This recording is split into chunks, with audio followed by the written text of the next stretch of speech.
Pakola masumu mafuta asali na zambe boye basata na zambo kabola bino esana rezo mokote oyo satana bangaka saka kristianisme elendisaka bademo ozalaki moto ya mabondeli na nazongisa yo nsima ozalaki moto na kokila lelo kokila esila solo nekopona nini yo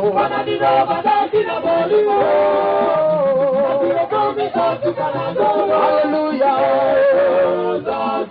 solo nekopona nini yo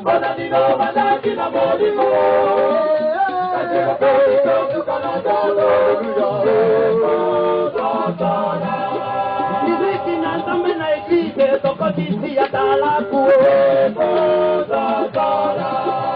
Toko niko ye baba tona esika ya kolo lingomba yesu Telefona na kamera na maboko tunaye azanga Biblia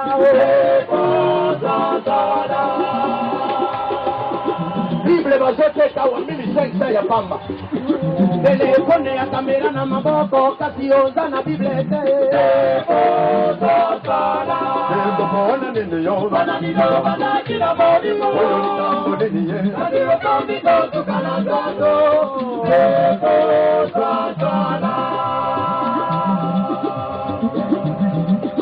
Lango mama yaka kobala yo mondi ya bali mobala yo kizambe Anda boko mananda ko mama ko makoregrete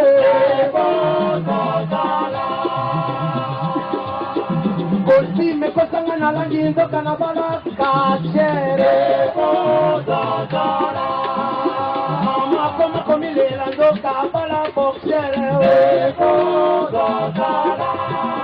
Papa yaka kobala yo amoni ya bali mwasimo Kristo Andabo komu nandako papa maboko na mutu Akoma kore grete ndoka na bala mame waso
Du Seigneur.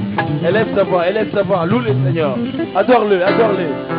Adore-le, il est ici, alléluia. Il aime l'adoration. Azana kombo ezali kona ba kombo nyonso. Kombo eo ba prophète ba lobela. Kombo ba paka ba sakola.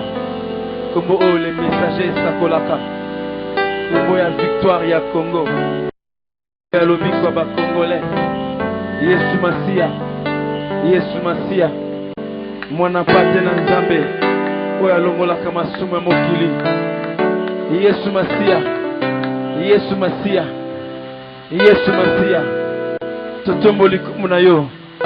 Ah, yoka masanjo linde ezomata, basato bazokumisa nzambe na bango, mpe nzambe azosepela. Oh, gloire à toi Seigneur.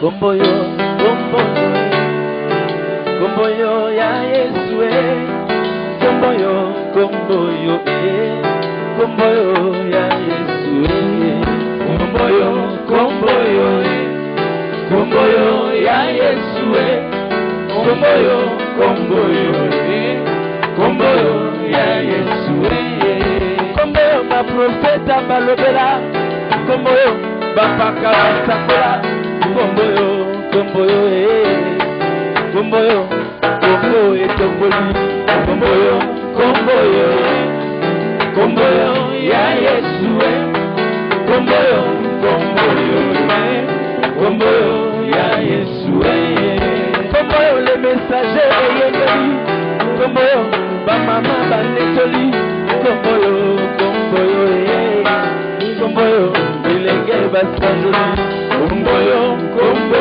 yo, kombo yo ya Yesu, kombo yo, kombo yo, kombo yo ya Yesu. Balinga balinga te kombo te boki, biso te ezala no na biso moko nanu, epo na bana na biso, epo na bana na biso, balinga balinga te kombo te boki. Bekala Yesu milolo milolo milolo.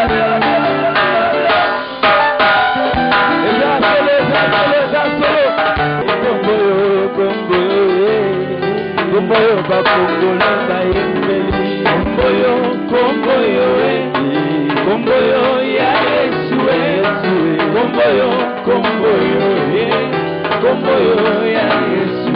Mikili na mikili tokotambola konetola, kombo na Yesu, kombo na Yesu, kombo bikamwa, kombo yo, kombo ya Yesu, kombo yo, kombo yo, haleluya, kombo yo ya Yesu, haleluya, kombo yo, kombo yo ya Yesu. Tondimina bale messager pe to sakoli, ete kombo bongi, misale ezongi, kufa esili, bafami batali boso, ma voyage efungwami, mabale efungwami, ma promotion efungwami, basalaire malamu ezongi, basalaire malamu ezongi, esili, babanda koluka biso na bahopito, tokokende te, po Yesu asabikisi biso, tondimi milolo milolo milolo. Yesu aza malamu, Yesu aza kitoko.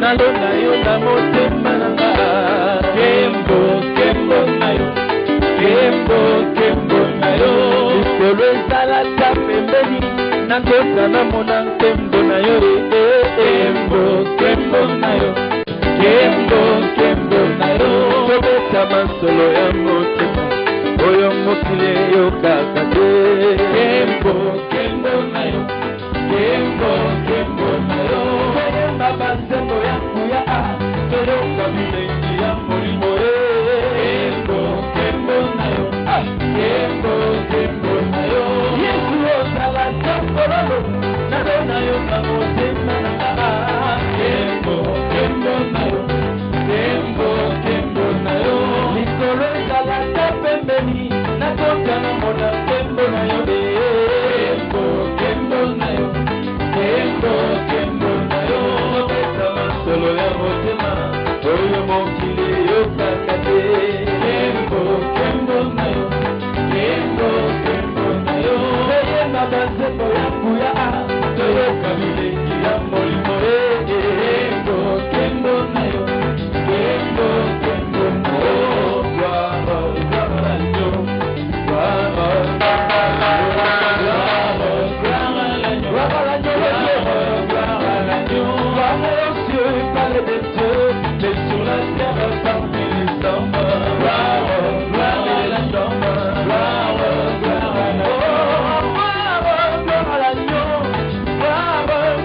Jésus. Gloire, gloire à l'agneau. Gloire, gloire à l'agneau. Gloire à l'agneau. Gloire, gloire à Jésus. Gloire, gloire à l'agneau. Gloire, Baba la kate bakoma kobala. Bona bolingo na yo kolo. Kembo na yo. Oh, Baba la kate bakoma kobota. Kembo lingo na yo Yahweh. Kembo na yo. Oh, Baba la kate bakoma kosala. Bona bolingo na yo kolo. Bazika kate bakoma kobika. Bolingo na yo Yahweh, Kembo na yo,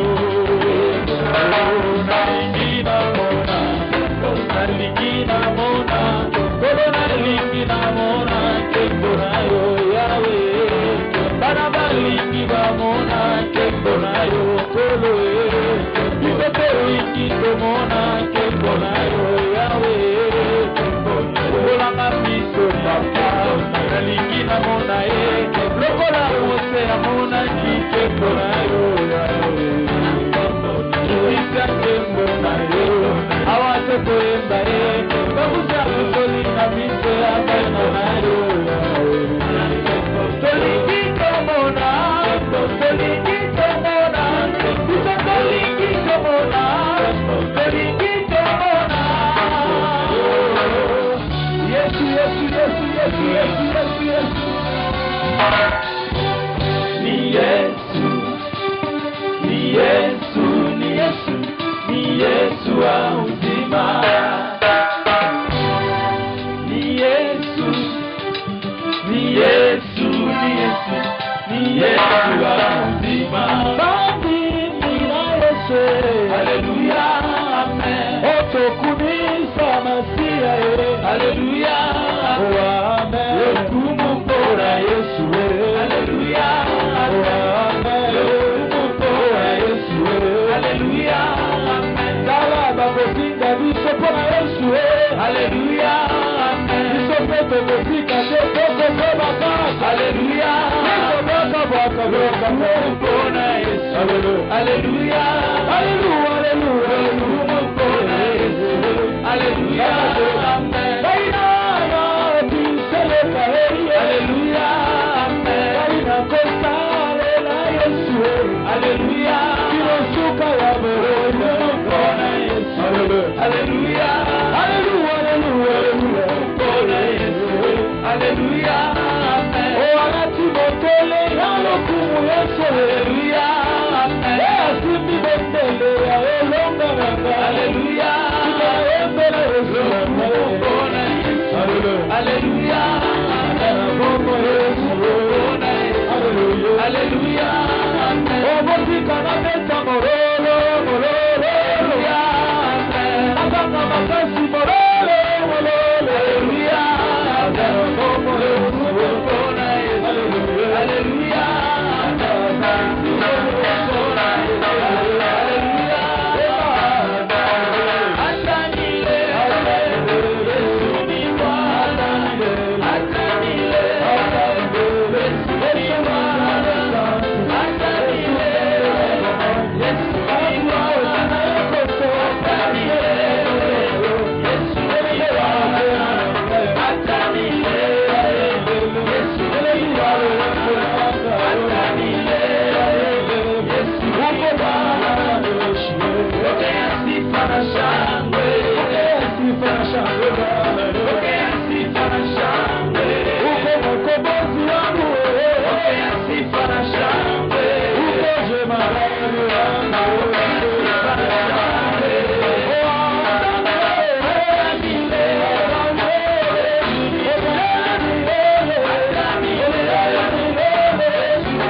C'est pour nous un insigne honneur de vous recevoir ce jour. Dont la bienvenue. Et président du Collège des Anciens. Excellence, pasteur et ministre de Dieu. Très chers serviteurs et servantes de Dieu, distingués invités, frères et sœurs dans le Seigneur Jésus-Christ, l'église locale des messagers de Delvaux, comme d'aucuns le savent, fait partie de la grande communauté des messagers dont nous nous permettons de vous faire ici une brève présentation. En effet, l'église des messagers est née le 4/11/1979 sur un ordre de Dieu à nos pères spirituels. Alors jeunes gens habitant à l'époque la cité des anciens combattants, nous avons cité l'apôtre et prophète Pierre Moukoko, l'apôtre et docteur Adolphe Dinanga, l'apôtre Daniel Moussumbu et l'apôtre Albert Boudiaki, dont nous rendons témoignage de notre gratitude en ce jour. Cette année donc, la communauté des messagers totalise 30 ans d'existence. Mais bien avant cela, le 18 août 1978, le Seigneur les réunit à 4 par sa toute-puissance et leur entretient à voix audible de 21h à 3h du matin. Sur son plan en rapport avec le temps de la fin et ce qu'il compte y accomplir dans notre pays. Bref, le Seigneur leur parla au sujet de la grande mission de la restauration de l'Église et de l'imminence du retour de Christ, de la grande moisson de l'évangélisation du temps de la fin, de la restauration de la famille et enfin de ce qu'il compte réaliser dans notre pays, la RDC, dans les jours à venir. Il s'agit là des différentes missions que Dieu a accordées à l'Église de messagers. Et c'est pour accomplir l'une de ces missions que nous sommes rassemblés en ces lieux pour intercéder en faveur de notre cher et beau pays, aujourd'hui traversant des situations très difficiles et dont chacun de nous commence à désespérer. Il est dans cet ordre qu'après plusieurs temps devant la face du Seigneur et eu égard à la prophétie du Seigneur sur la RDC, qu'il a plu à notre Dieu que nous puissions intercéder et donner en ce jour du 30 juin le grand message d'espoir du Seigneur ainsi que le plan qu'il a résolu pour notre nation. Excellence, pasteur et ministre de Dieu, très chers serviteurs et servantes de Dieu, distingués invités, frères et sœurs dans le Seigneur Jésus-Christ, Congolais que nous sommes, avons toujours espéré vivre dans un Congo prospère. Et nous voulons vous rassurer en ce jour que cela est également le désir de notre Dieu qui a rempli le pays, ce pays de toutes les richesses. D'aucuns se poseront la question, pourquoi le 30 juin? Cela n'est pas un hasard, car la date du 30 juin est symbolique pour le peuple congolais. Car en 1960, elle a été la date de la libération du peuple congolais de la puissance coloniale. Et aujourd'hui, 49 ans après, nous venons solennellement proclamer la libération sur le plan spirituel de la RDC et inaugurer en ce jour du 30 juin 2009 l'inauguration d'un nouveau Grand Congo. Nous ne pouvons pas terminer notre allocution sans remercier tous les serviteurs de la communauté des messagers ainsi que les églises sœurs de Delvaux qui nous ont soutenus pour la réussite de cette journée. Que le Seigneur les bénisse tous et que le Seigneur bénisse le Congo. Je dis et je vous remercie. Tobeti maboko makase. Toko banda na moté na biso ya poka mkona lelo messager. Pe azali pasteur titulaire ya église locale ya Delvaux. Ezali pasteur na biso Robert Yakambi o tozo telemisa tozo beta maboko pona lokumu na Nzambe. Banguna na yo pona Yesu.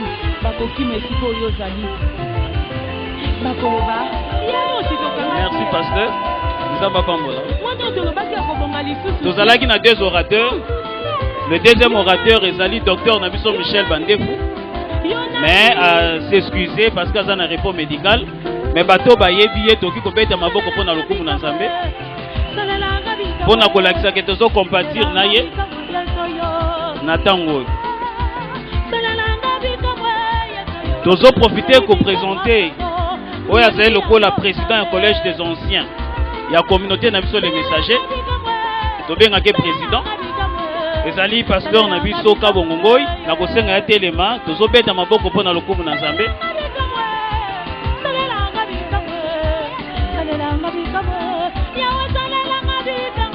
Merci président.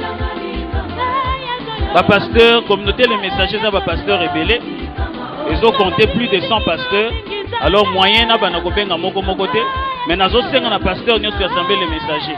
Oazali na foule, oazali na isika oyo, soki bokoki ko telema afin que to mona bino et puis bato bazalia wa ba ko beta maboko pona lokumu na Nzambe. Pasteur nyo sur assemblée les messagers. Tozo beta maboko pona lokumu na Nzambe.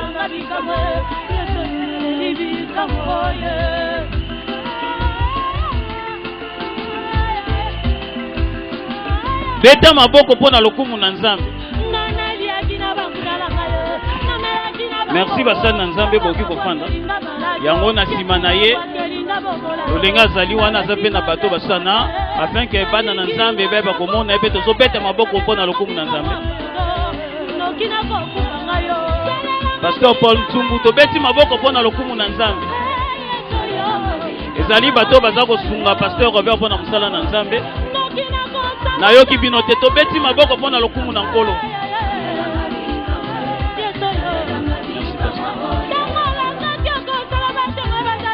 Tozali na pasteur na biso pasteur na biso Jean Kaindula beti maboko pona lokumu na Nzambe.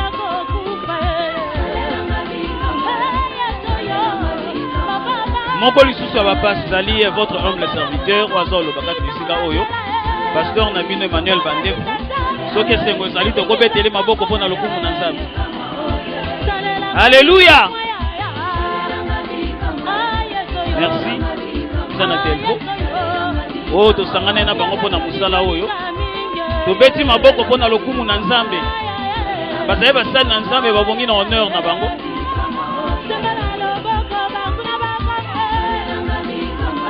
Merci Nzambe apangola bino.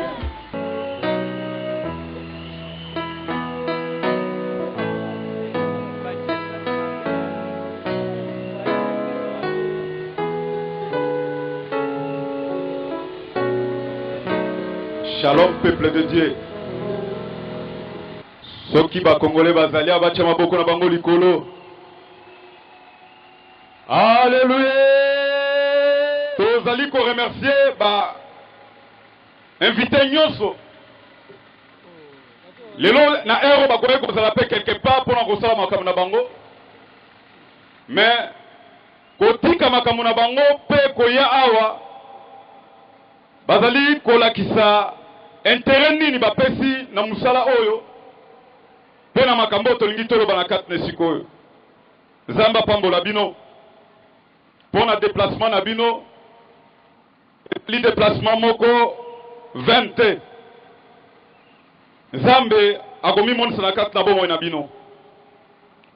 Nalingi pe na remercier ba collègue nanga ba pasteur ya Delvaux, pasteur Paul, pasteur Emmanuel, Jean Kaindula, ba ancien nyonso na ba diacre on va soutenir biso pour que musala se réalise. Dans cela na yango comité d'organisation au butupe moi balala quitter pour que vision oyo et la tanzoto et se matérialiser lelo. Zamba pambola bango mingi. Nazali pe ko remercier moi sinangai madame maman Béatrice parce que balobaka derrière un homme fort il y a toujours une femme sage. Alléluia. Pour un soutien spirituel, peu physique, pour que tout soit ma case. Et puis l'église Mobimba Delvaux, parce que nous sommes sali, ba pesi misolo na bango mbongo na bango kobondela, sensibiliser pour que Moussale se réalise. Zamba pambola bino mingi. Natangi pe na version Oyo. C'est au Seigneur qui appartient le monde avec tout ce qu'il contient.